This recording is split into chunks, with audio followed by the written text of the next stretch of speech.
The Tale of Two Apocalyptic Cities, Part 3. Babylon and Jerusalem continued.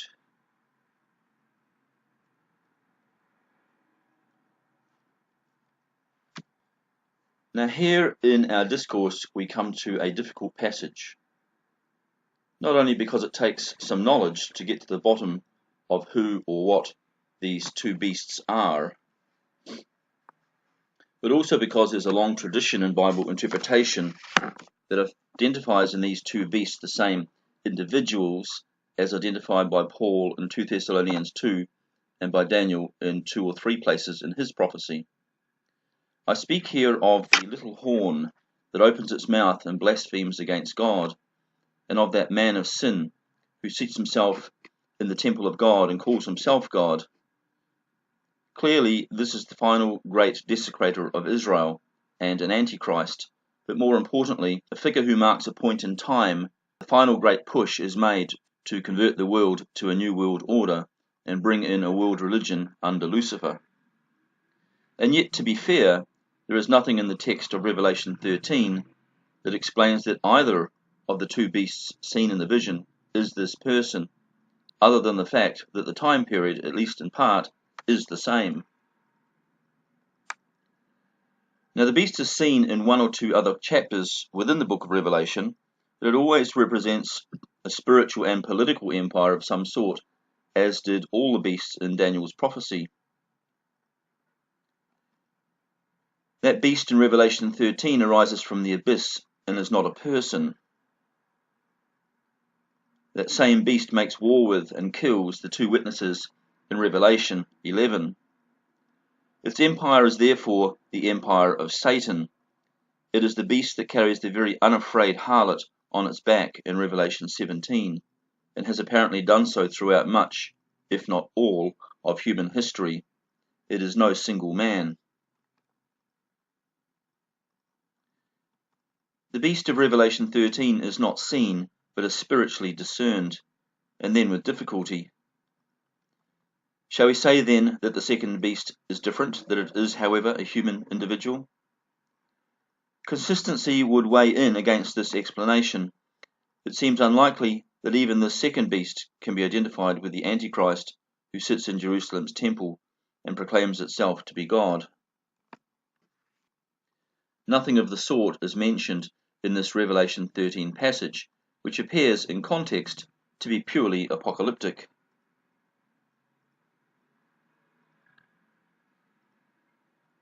The initial struggle we have with understanding the character of this second beast is its location. It arises out of the land, and that land would ordinarily denote Israel. If the land is Israel, this beast is Jewish, unless one insists that Ishmael also arose from the land, in which case we might consider the beast to be Islamic. Its form is not clear, and only 2 lamb-like horns are discerned. This tells us at least that this beast represents a kingdom that is politically small in size, but nevertheless immense in influence.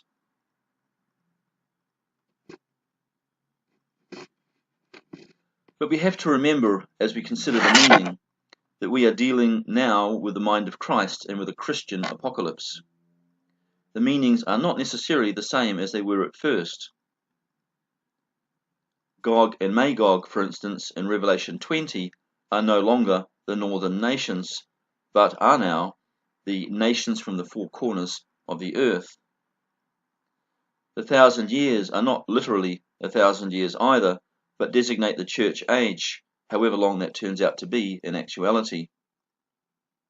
And Jerusalem is not a city in modern Israel, but a spiritual body of believers spread across the world. The 2 witnesses are similarly not 2 individuals, but a corporate body of people. So why should the symbols depicted at Revelation 13 be specific latter-day empires or kingdoms, and why should the beast and false prophet be individuals? It was the mind of Christ that answered Pilate's question, "Are you a king then?" not with, "I am the king of Israel and will come back soon to rule," but, I am the king of all who love the truth. For Jesus, the world contains just two kingdoms, the kingdom of the lie and the kingdom of the truth. Or similarly, the apocalypse sees only two great cities in the earth, the spiritual Babylon and the spiritual Jerusalem. And so, as we consider the images here in Revelation 13, we should be seeing a merging of the empires of the past under one spiritual identifier, and this is surely the kingdom of the world, or if you prefer, the kingdom of Satan. This is the same kingdom in a sense that was offered to Jesus when he was tempted in the wilderness at the beginning of his public ministry. The strange beast from the sea, with its mix of Babylonian, Persian, Greek, and Roman elements, is reinterpreted now as the kingdoms of the world, the same as the devil offered to Christ. This is what lies behind the spirit of the world, which attacks and destroys the saints, as if they were the enemies of mankind, whether these saints are Jewish or Christian. These kingdoms of the world dominate for the symbolic 1260 days, during which the saints minister to the world and bring the message of Jehovah and Jesus Christ. These are the kingdoms which, by persecuting saints and forcing saints to worship false gods, make war with the saints. These are the kingdoms that cast off their fear of God, glorify themselves, prefer their own gods and philosophies to the revealed scripture, and blaspheme against heaven by rejecting its authority. Among the 7 heads of the awe-inspiring beast, one has incurred a fatal wound.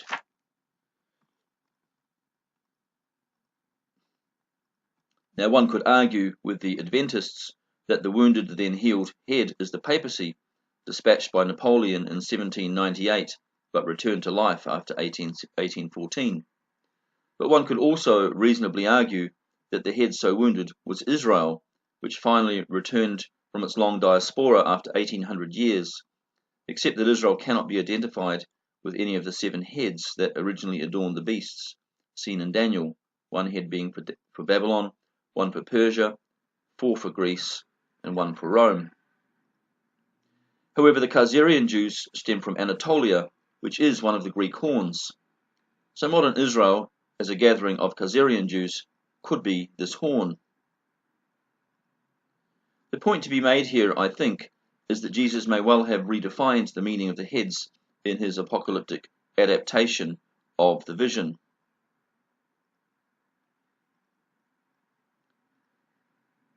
Jesus is not presenting us with a continuation of Daniel's vision, but an adaptation of it.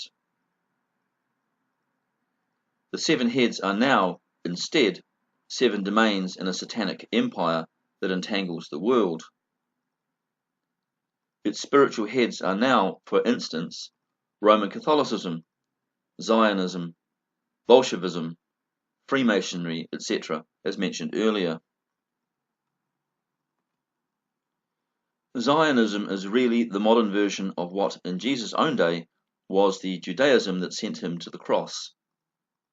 It could be that the head that was wounded to death, but later revived, was Rabbinical Judaism, after the Jews were expelled from Palestine after 135 AD.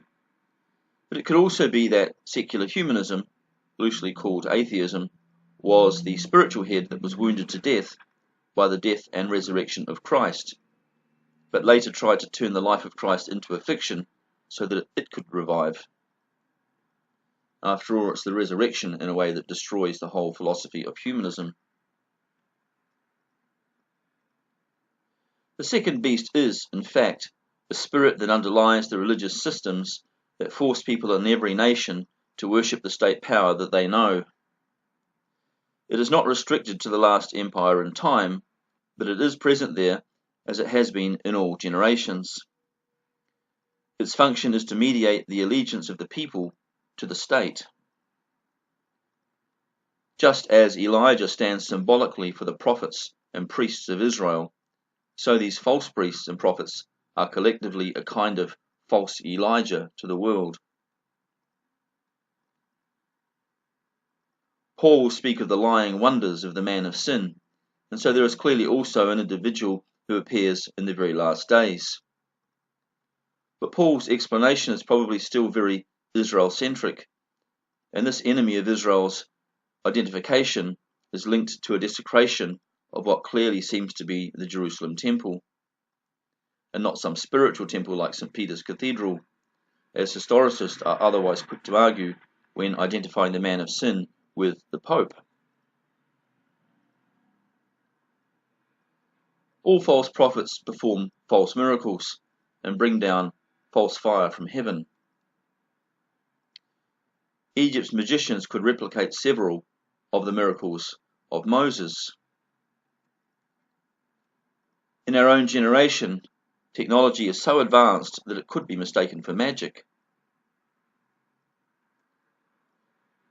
False priesthoods can perhaps now bring real fire down from heaven in the form, say, of laser strikes from space-based satellites. In all empires, the priesthood is politically passive or low-key.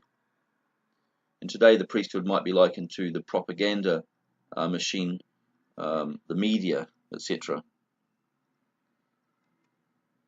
The land upon which the second beast stands is no longer the land of Israel, which was the original meaning of land in a Jewish apocalypse. Instead, the land is now the place of religious authority, just as the sea is the place of political authority. From the land arises this second beast, whose sole function seems to be to bring the populace of the world to worship the first beast, which is always the empire, and in this case, in the modern day, a global empire. In this deeply incisive vision of Jesus, the first beast is the devil's kingdom, the world system, and the second beast is all of the priests and the prophets and the philosophers who maintain the lies that undergird the various state systems within the superstate. In the final generation, the state will become, or attempt to become, a global one in the form of the New World Order. Its priests will become the owners of world media, and the image of the beast in the last generation will not be a statue like Nebuchadnezzar's giant golden image, or a pharaoh's enormous effigy, nor a 20-foot statue of Zeus, or Caesar's image in a Roman square, but in the perfectly general sense of the apocalypse, it will be an image of what all of these statues represent together, which is human deity, probably best summed up as humanism. An image to humanism would be appropriate. The life that causes the image to speak in our day is the same as that which falsified speech in ancient times, the fake life of technology.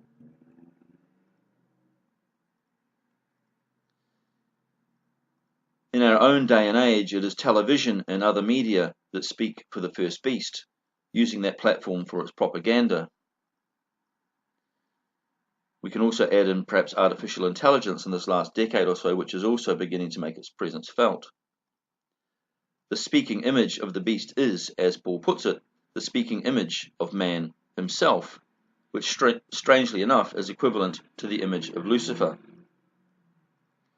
We see that God made man in his image, but now man is making robots in man's image.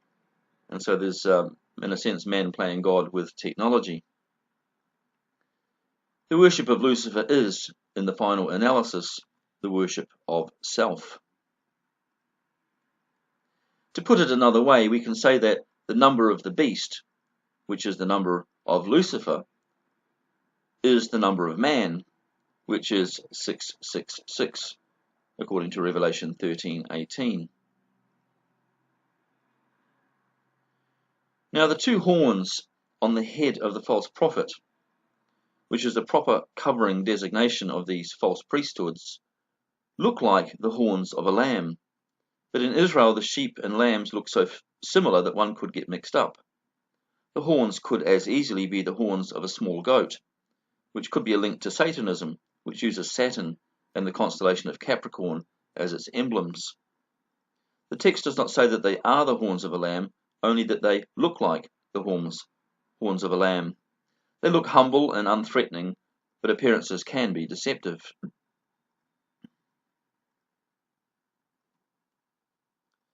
A lamb, after all, is a beast that is politically harmless.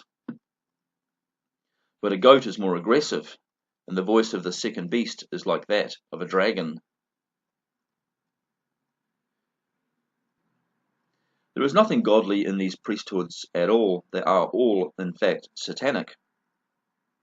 The fact that most religious systems of the ancient world might be represented by two horns and not one is possibly explicable in the fact that most systems had one branch of their priesthood ministering among the people, often in legal capacity, and another branch running affairs in the temples of their cities, thus in sacrificial capacity in temple service.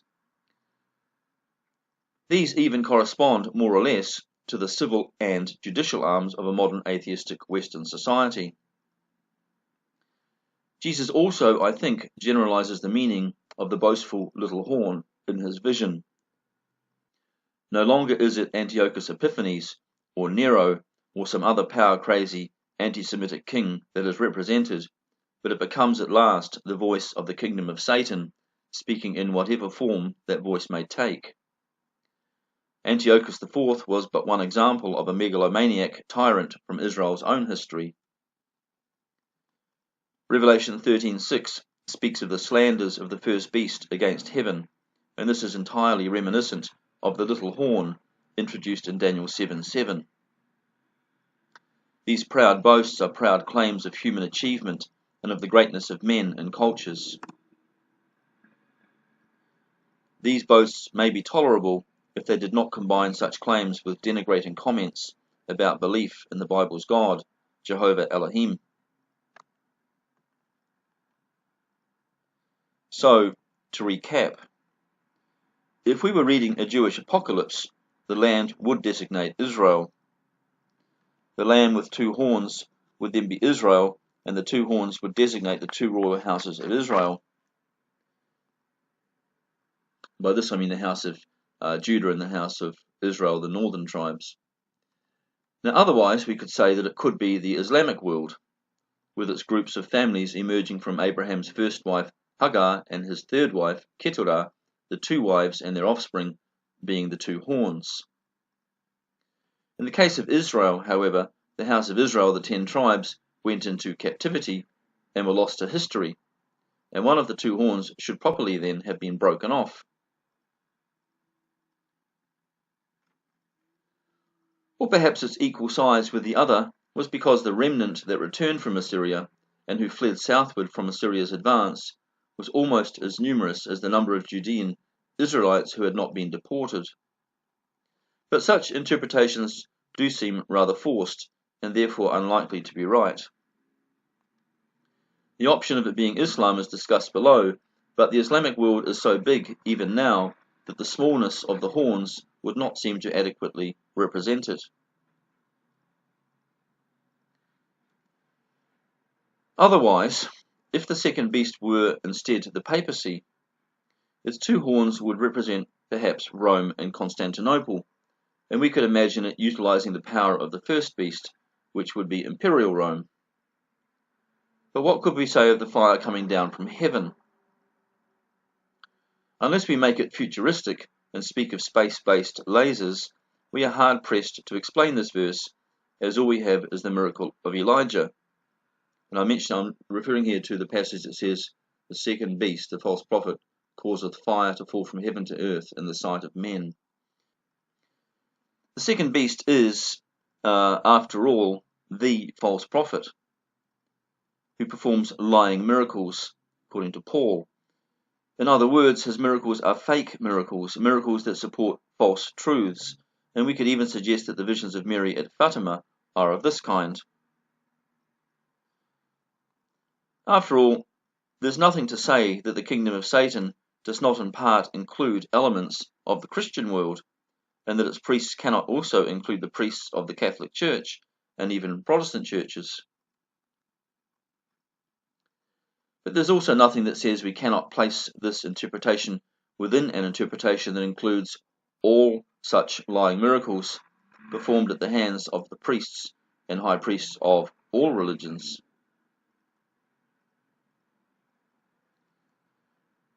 At verse 14, there is an image set up in honor of the beast that was wounded by the sword and yet lived. This point is important as it is mentioned at 13:3, 13:12, and 13:14. The head that was wounded to death but miraculously survives is a head of the beast, and, rather than denoting the papacy or Israel, is far more likely to be the kingdom of Assyria at Babel, which was destroyed in the days of Nimrod, but lived on in the mystery religions. If we are to take this generalized view, and the false prophet is all false priesthoods, then we are speaking here of a universal situation of setting up religious systems which act to remember the death of Nimrod and seek to keep his ideal alive. It seems that at the end of the world, Nimrod will, as it were, come alive again, and this is the kind of the miracle of the horn that was slain to death, but then came back to life.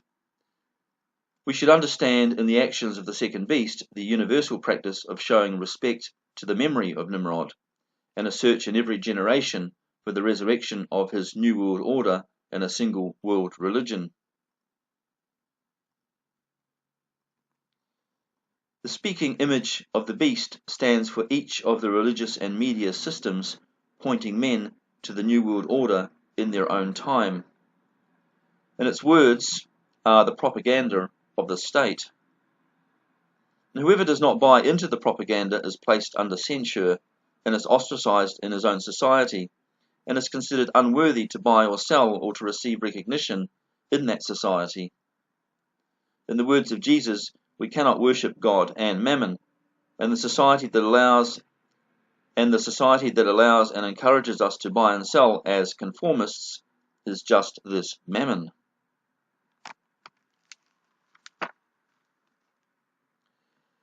It is buying and selling that gives monetary life to a nation, and commerce is the nation's lifeblood. Christians are not to make this the goal of their life, but to put the kingdom of God before all else, including the good life perhaps offered by the state. So, at the end of all this, what can be said of the figure who desecrates the temple in Jerusalem, or the third temple in the Judean wilderness, and launches a persecution against the Jews? If we apply the words of Jesus to events at the end of the age, he appears to indicate that Jerusalem will fall not long before his return. How does this invader relate to the beast we have just discussed and to the horn? The invader of Israel at this time will represent one of the heads of the apocalyptic first beast. The wars and the rumors of wars that surround Israel are all being waged in Muslim countries, and the odds are high that Israel's invader will be a Muslim force. The fact that the invader chooses to desecrate the temple is telling, and is more characteristic of a Muslim invader than any other. Passages in Daniel speak of a variety of invasions of Israel. One invader in Daniel 8 is considered even by Jewish scholars to be Antiochus Epiphanes. Another, appearing from Daniel 11:36 onwards, is finally destroyed while in Israel. Whether his demise should be understood as occurring before or after the Great Tribulation depends on whether Daniel 12:1 is understood as following his demise or otherwise running parallel with his campaign. It seems that Paul believes this evil king will be destroyed at Christ's coming, reading Daniel 12:1 in parallel with Daniel 9:41-45. Daniel 7:10-11 also describes a proud, boasting king who arises from a former Greek province and is destroyed at the day of judgment. The king in Daniel 7 appears to have a Roman origin, and many have identified it as Papal Rome. But the king in Daniel 8 appears to be the Greek Antiochus IV, although the angel's words at chapter 8, verses 19 to 26, could very well suggest that viewers are shunted to the future in the vision, to the stern-faced king at 8:23. The king who appears at the end of time, already possibly referred to at Daniel 11:29, and certainly so from Daniel 11:36 on, is still unidentified. But it seems that the king of the north, the king of the Baal-worshipping nations, is the ruler of Iran. In this configuration, the false prophet, in his last appearance, might be expected to appear in the form of an Islamic caliph, and may project himself to be the so-called hidden imam.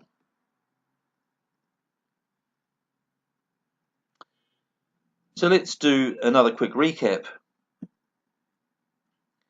It appears this desecrator of Israel's temple will be a Muslim. The two horns on the second beast's head represent Abraham's two Arab bloodlines through Hagar and Keturah. This figure will probably come from Turkey or Iran. He will be an illuminist, a mason, or in the words of Daniel 8:23, one skilled in the mysteries.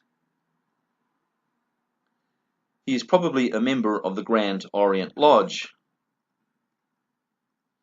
He will have tacit backing from the United Nations and from the Illuminati. He will act as God's chastener of Israel. And he and his kingdom will ultimately suffer the same fate as all who use excessive force to chastise Israel, utter destruction. From a religious point of view, the first beast, the New World Order, is the reborn empire of Nimrod, and the religion of his false prophet is the religion of Bel and Baal.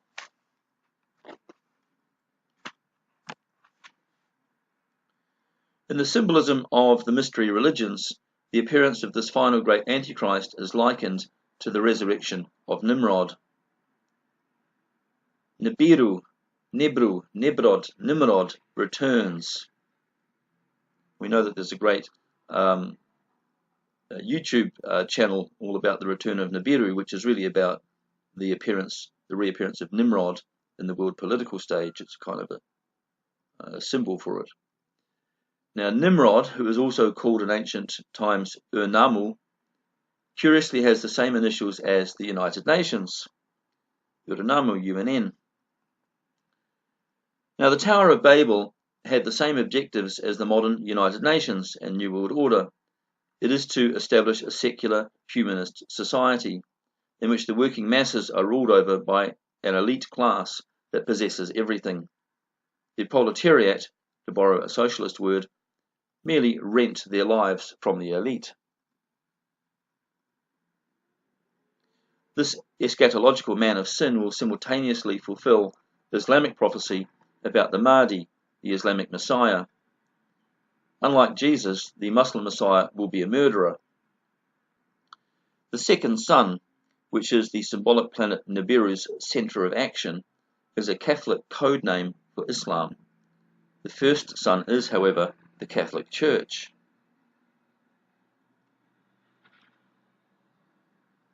While Israel is suffering under the invader, the fleeing Jews and the Christians are also quickly placed under pressure to conform to the new dictates of the New World Order. The invader of Israel, the world's last Antichrist, has provided a useful distraction and disruption to take attention away from the evil works being carried out by the recently instituted New World Order. These evil works include the revelation of Lucifer as the light-bearing god of the new society, a god who champions the throwing off of all answerability to God. In this climate, the Antichrist will feel bold enough to say what he wants about the Jewish and Christian God. Daniel 11:36 puts it like this: "The king will do as he pleases. He will exalt and magnify himself above any god. He will say unheard of things against the God of gods.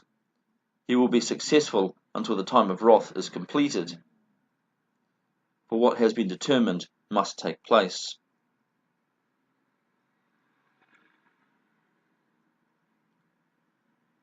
Humanism, or Lucifer worship, is the true face and therefore image of the beast.